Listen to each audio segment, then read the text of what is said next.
ସାଙ୍ଗମାନେ ଦେଖନ୍ତୁ ଆଜିରେ ସବୁ ଖାଇବାରେ କ'ଣ କ'ଣ ଅଛି।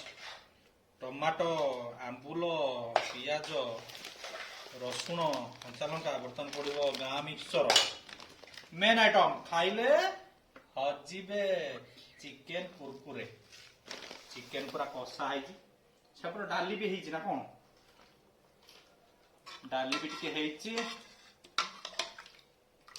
ପୁରା ପାଗଟା ପୁରା ଦଳା ଦଳି ଚାଲିଛି। এই ପାଗଟା କାହାକୁ ପସନ୍ଦ ପ୍ଲିଜ କମେଣ୍ଟ କରନ୍ତୁ।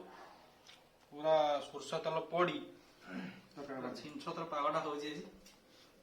ଖାଇଲେ ପୁରା ହଜିବେ ପୁରା ଏମିତି। ଦେଖନ୍ତୁ ଏମିତି ଏମିତି ଏମିତି ହଜିବେ। ଓହ ଟଙ୍କା ଦଳି ନାହିଁ। ଟିକେ ଆଳୁ ନବା।